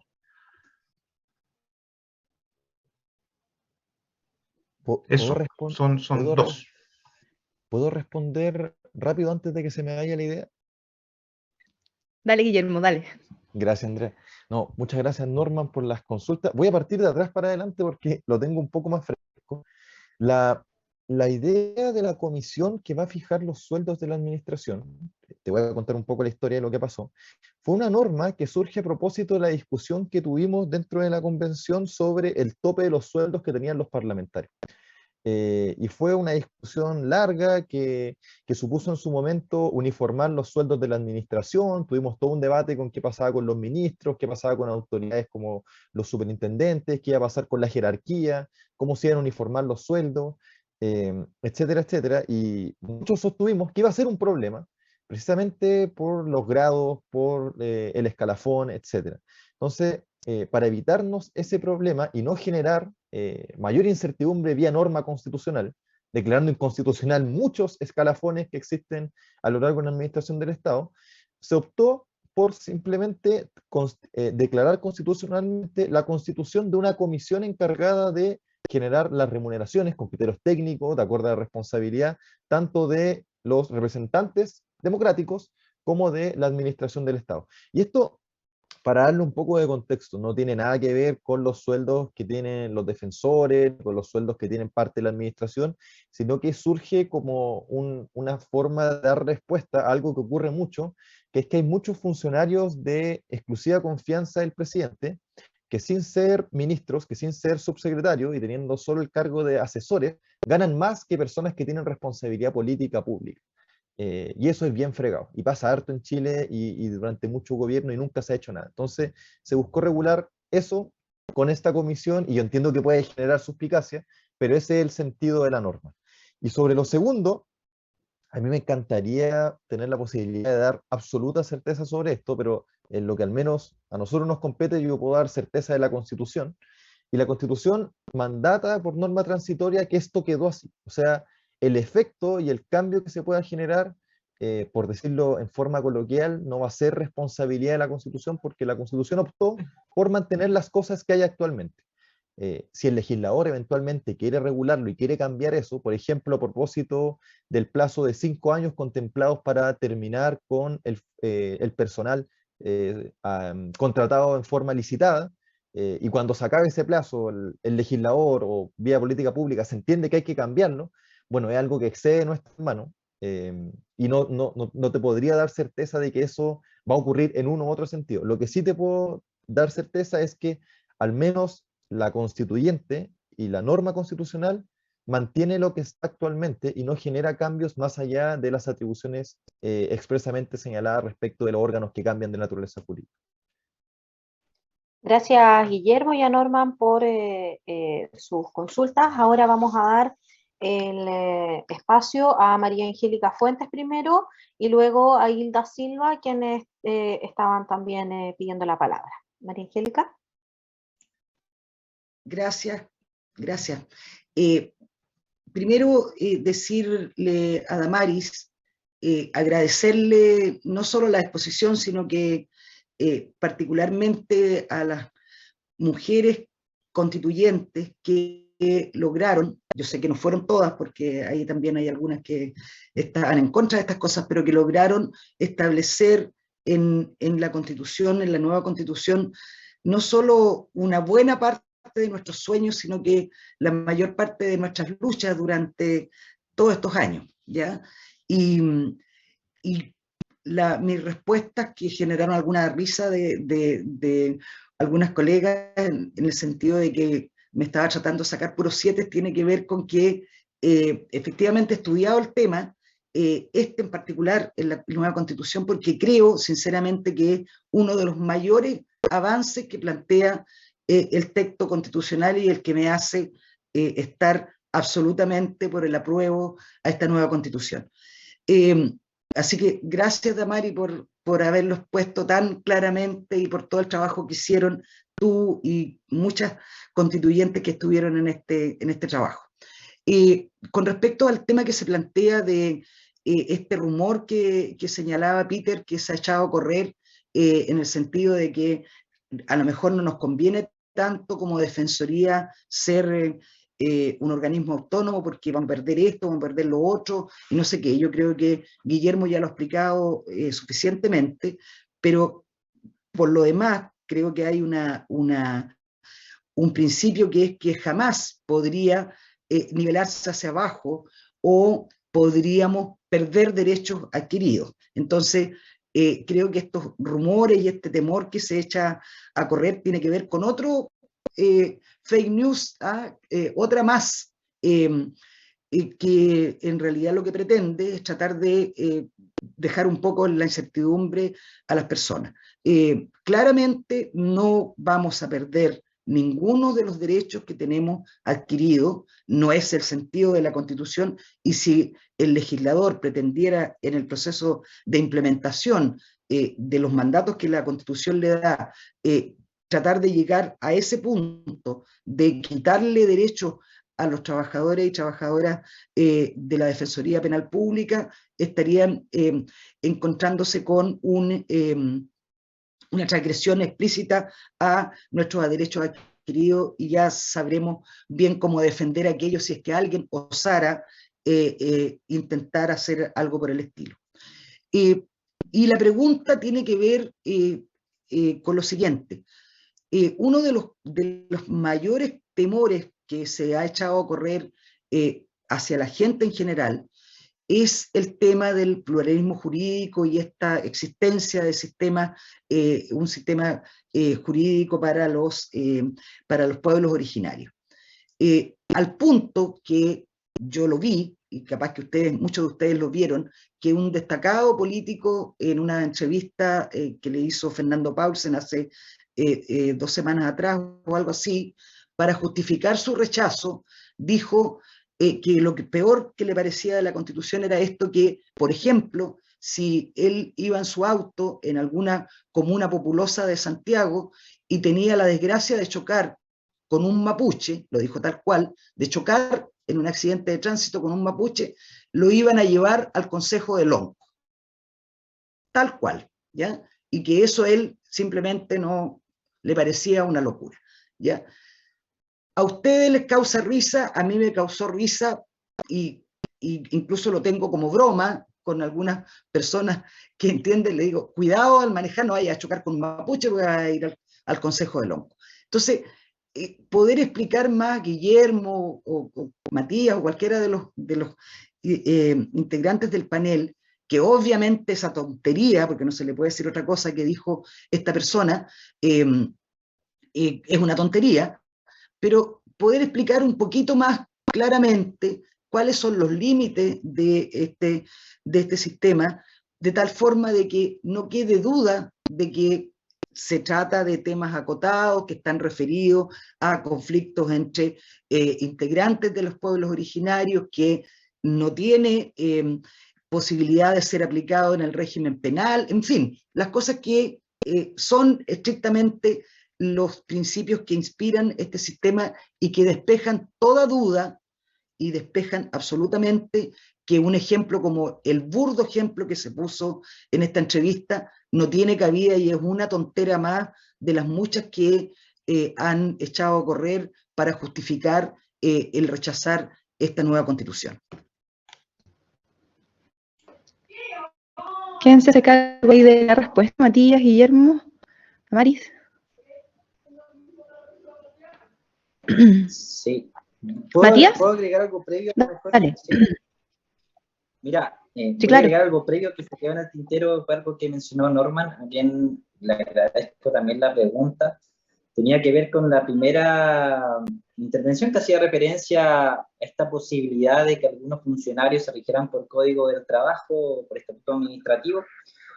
Agregar además de lo que ya dijo Guillermo, que, bueno, un texto constitucional obviamente se va conjugando una norma con otra, porque algo que me faltó hablar dentro de los 8 minutos no me alcanzó, tiene que ver con derecho al trabajo, ¿no?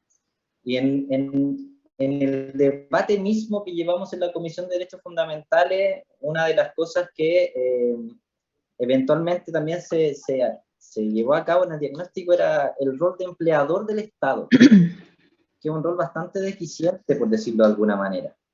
El Estado ha acostumbrado mucho, por ejemplo, a tener muchas funciones permanentes a través de lo que son honorarios, por lo tanto, muchas demandas, inclusive de estos honorarios, cuando se les pone término a sus contratos, son casos perdidos y es bastante notorio las indemnizaciones que tiene que pagar el Estado por simulación de contratos de trabajo o relaciones laborales. Pero respecto a igual función, uno se debe regir por el mismo, ya sea estatuto administrativo o código del trabajo, desde el ámbito laboral. ¿Y cómo lo garantizamos en esta Constitución? Cuando nosotros decimos que está prohibido cualquier tipo de precarización laboral en el artículo 46.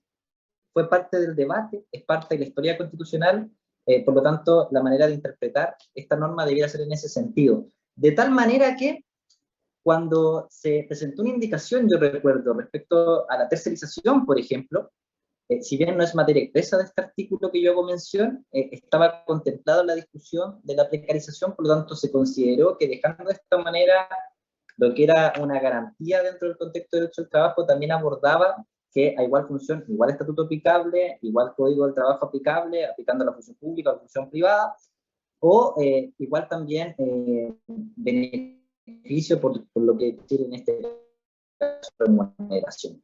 Y aquí agrego algo, en el ámbito laboral se ha dejado establecido de alguna manera que no existe más discriminación que la idoneidad técnica, no se puede una discriminación, por ejemplo, con lo que puede ser por género, que Damaris mucho más sabe, o Carolina eventualmente, que nosotros, y puede hablar sobre eso.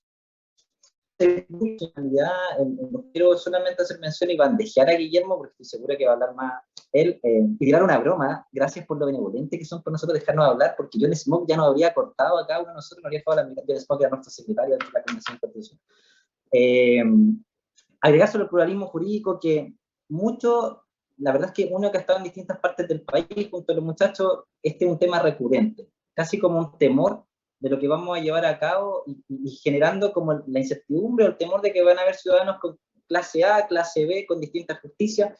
Yo creo acá, según lo que hemos dejado establecido en esta nueva Constitución, que tiene que ver con el derecho consuetudinario de los pueblos originarios, algunos están en construcción, obvio que algunos tienen un mayor desarrollo, como el pueblo mapuche, pero en ningún caso estas instituciones propias de los pueblos originarios van a resolver temas, por ejemplo, de carácter penal, temas de carácter civil. En ningún caso una demanda, por ejemplo, una iniciación de perjuicio se va a someter a conocimiento de esta instancia.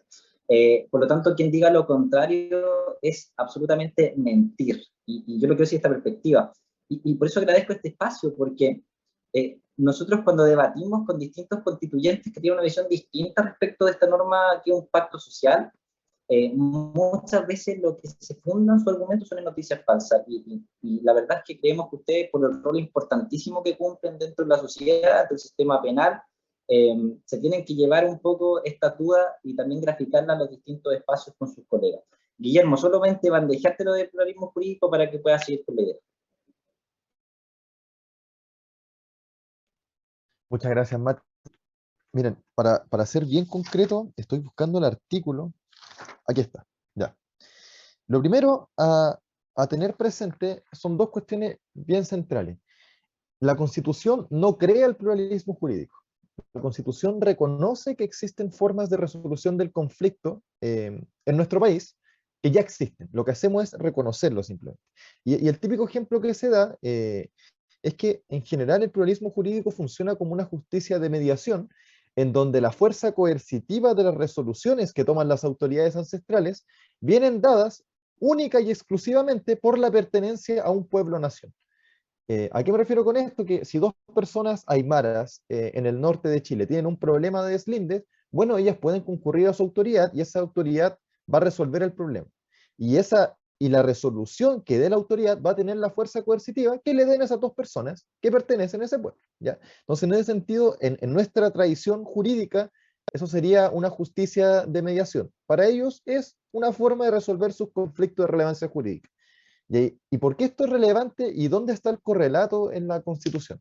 En lo primero, y yo creo que es la primera cuestión que hay que despejar, en la Constitución, para precisamente no dar espacio a este tipo de interpretaciones que son bien mañosas, en el artículo 112, que no sé si será actualmente el artículo 112 porque mi Constitución no es el definitivo, se señala que ninguna persona podrá ser condenada por acciones o omisiones que al producirse no constituyan delitos según la legislación vigente en el momento que se hace, y ningún delito será castigado, bla, bla, bla. Lo que quiero decir con esto es que está consagrado expresamente el principio de legalidad, ¿ya?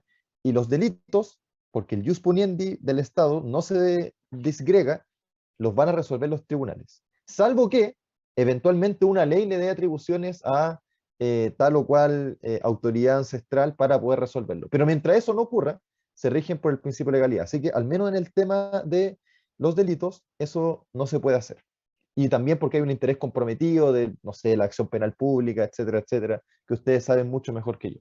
Y lo segundo, que esto creo que es lo más relevante, si bien existe la jurisdicción indígena y se reconoce, uno de los matices que yo creo que es el punto esencial de esto es que la Constitución al menos, no sé qué hará el legislador, pero la Constitución al menos no les da facultad de imperio a quienes ejercen, a las autoridades que ejercen jurisdicción como pueblos o naciones indígenas.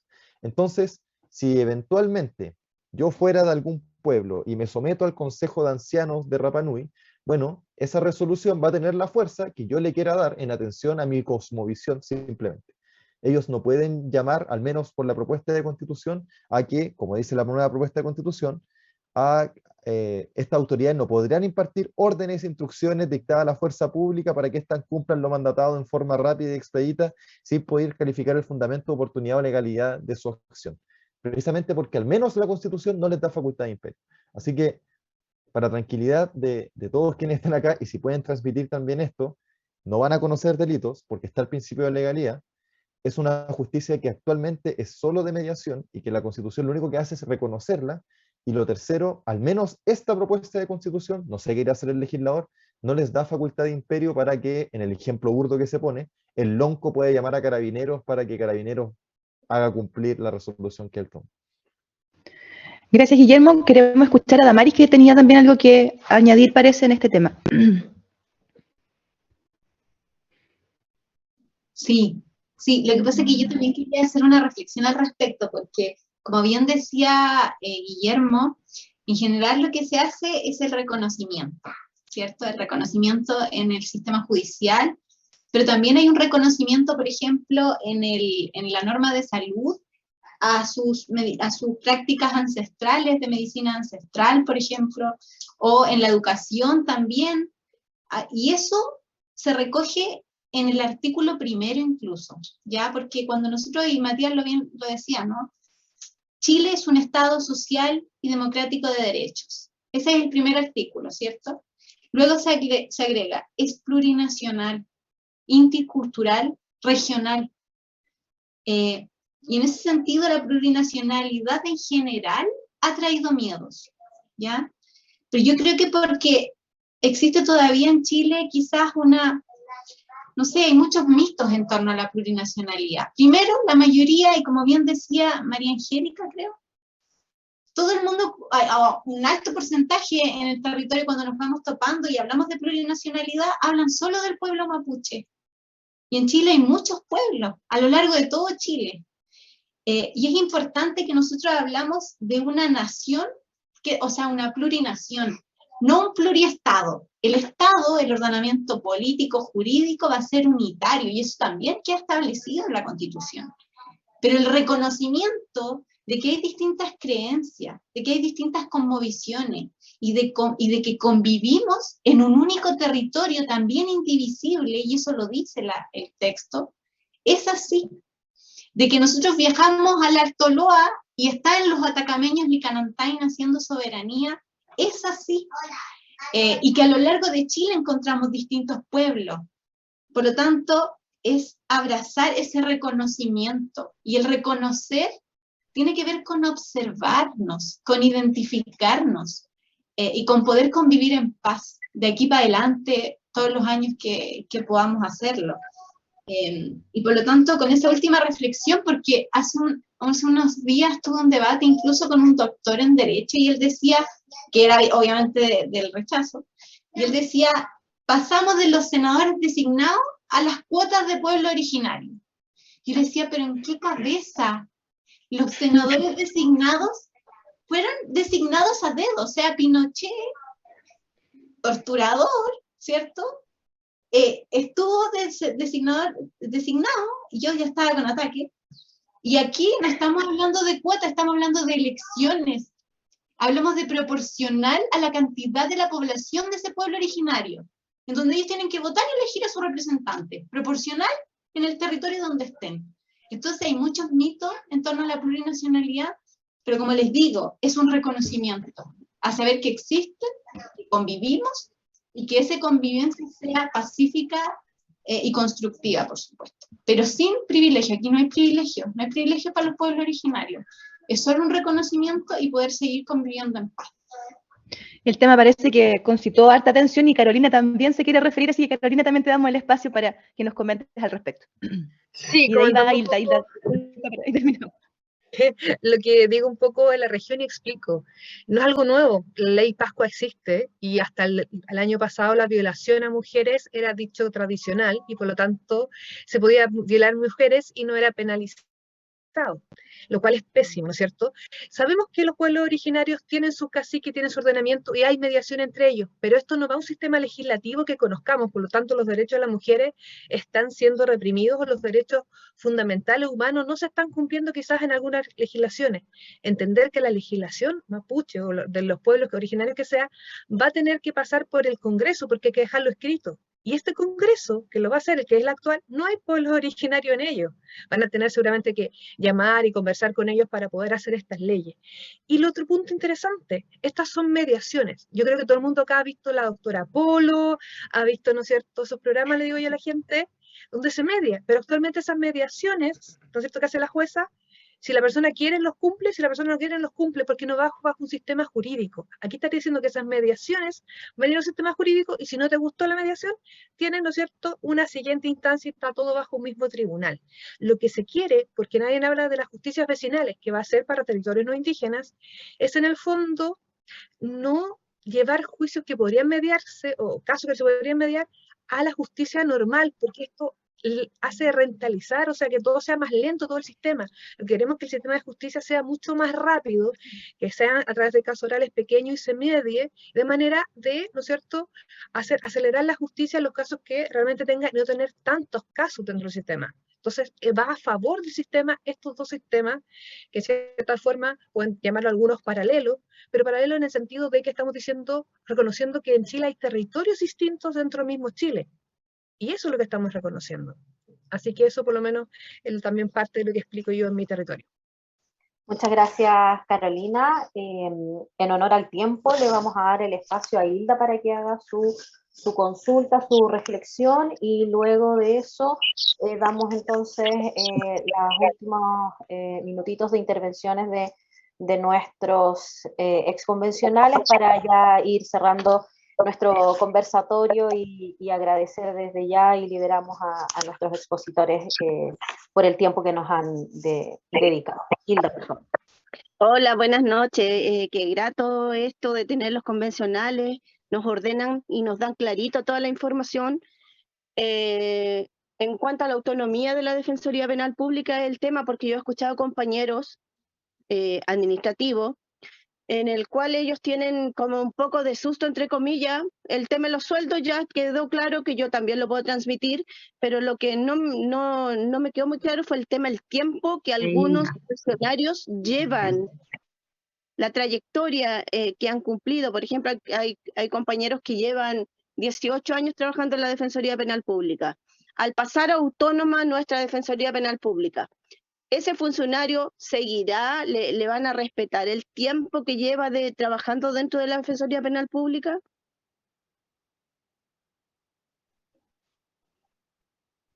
Gracias, Hilda. ¿Quién de nuestros invitados e invitadas podría tomar la palabra?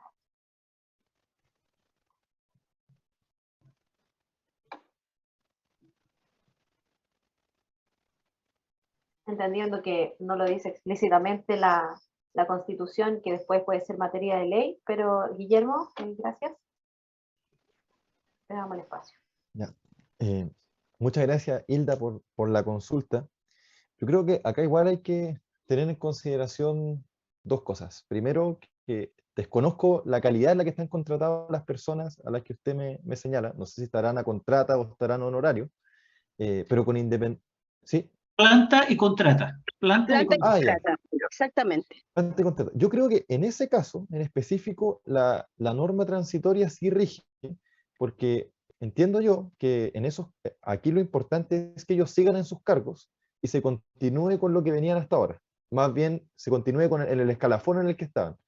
Yo creo que tanto por la norma transitoria, que es básicamente una norma de derecho público, como inclusive en el caso en el que no estuvieran en planta o contrata, que sería una situación como si estuvieran honorarios, que ahí sí podrían ser un poco más complejo, por la regulación que existe del derecho laboral, donde inclusive si una empresa, imagínense, una empresa que se cambia de nombre, que cambia de rubro, que cambia de dueños, a ellos también se les tiene que reconocer su antigüedad.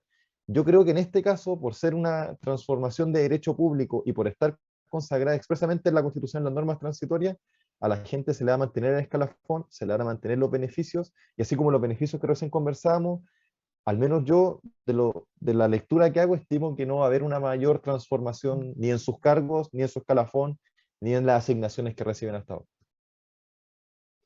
Muchas gracias. Muchas gracias, Guillermo. Me parece que Carolina quería intervenir. Sí, ¿cuántos son a nivel nacional? Son poquitos. 578. No alcanzan a hacer el 3% del padrón para armar la ley ustedes y decir cómo quedan. Ese era mi punto. Porque recordar que se puede en el fondo, porque esto va a quedar a la ley. O sea, estas son interpretaciones de lo que perdona establece, la intervención, Carolina. Yo creo que lo que hay que dejar claro acá es que no hay reforma en perjuicio.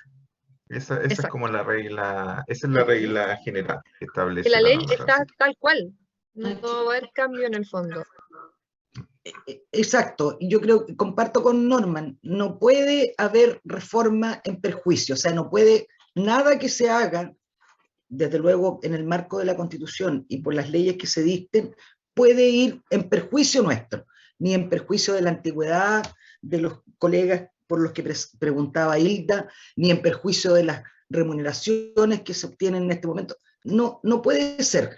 Todo lo que se haga a propósito de la transformación puede ser en beneficio de los funcionarios y funcionarias, o que quedemos tal cual.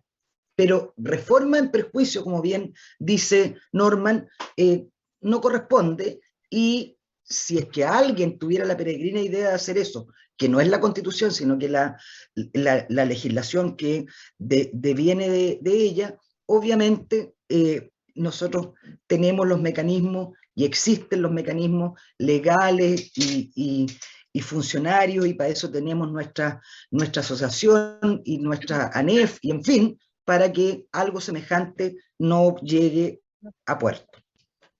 Matías, ¿querías decir algo?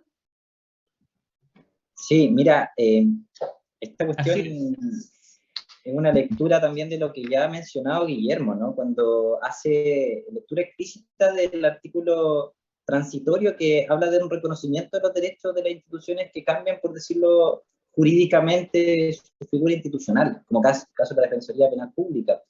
En esa perspectiva, en la misma lógica que planteaba María Angélica, el derecho laboral es producto de lo inequitativo de la relación entre el trabajador y el empleador, en este caso el Estado. Ninguna ley, ninguna constitución podría llegar y desconocer o en este caso no cumplir con ciertas obligaciones que vengan dadas por los años de funcionario, en este caso de las instituciones públicas. Incluso en ese caso que eventualmente fuera perjuicio, que no lo es, tendrían válida todas las acciones de carácter laboral para llevarla a los tribunales. Por tanto, no hay ningún, por decirlo, reconocimiento desde esa perspectiva para que les traspasen a sus colegas ese no sé, ese resguardo respecto de lo que se mencionaba.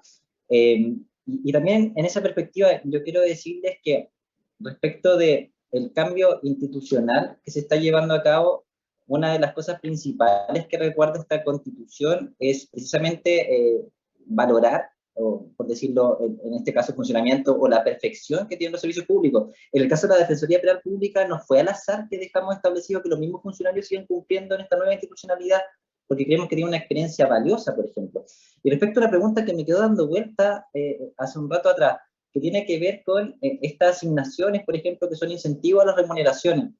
Hoy día también, en que pasen a esta nueva institucionalidad, también tendrán la posibilidad ustedes de crear estas metas de gestión autónomas que son parte de los incentivos de los sueldos de los trabajadores del Estado.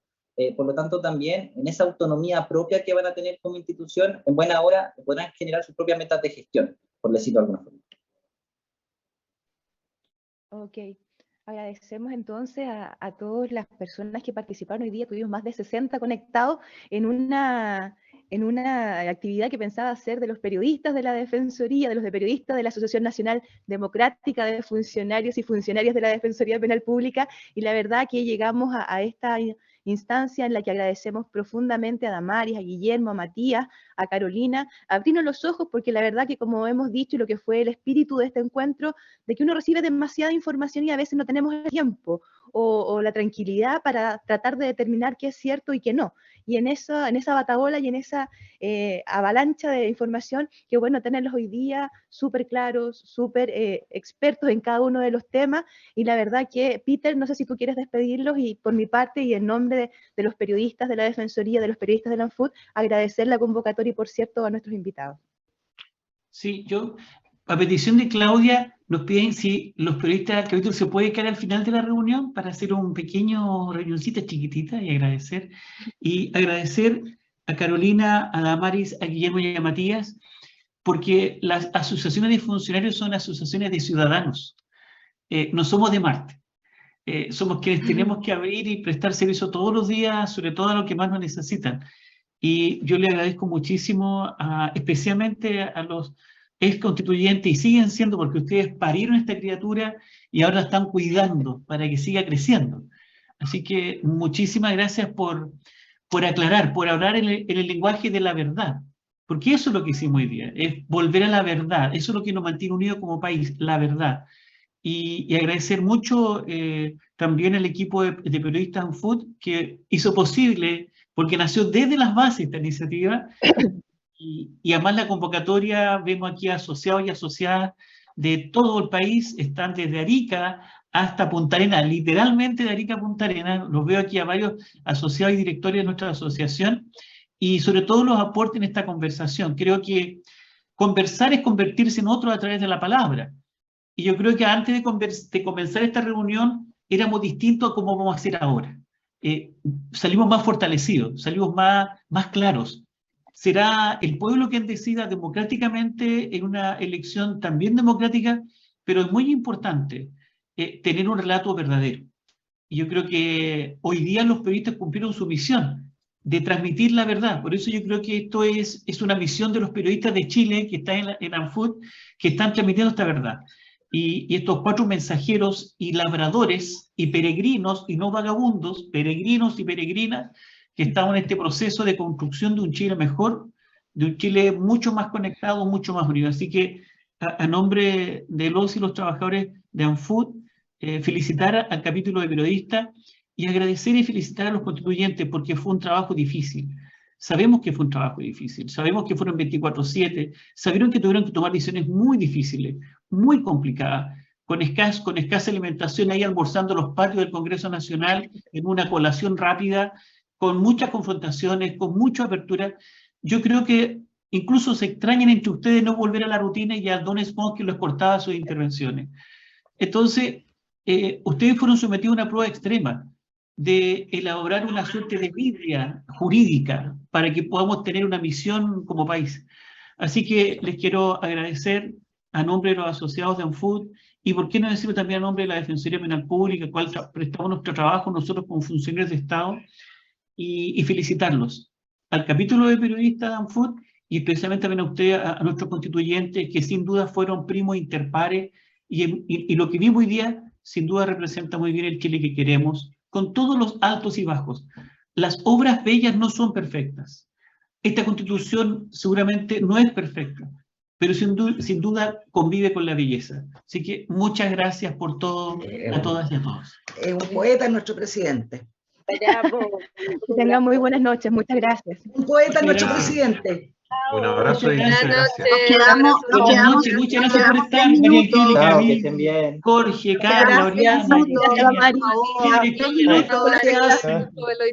Se quedan los peritos un ratito. Hildita, qué gusto gracias por volver a estar, verte. Carolina. Chao. Chao. Carito.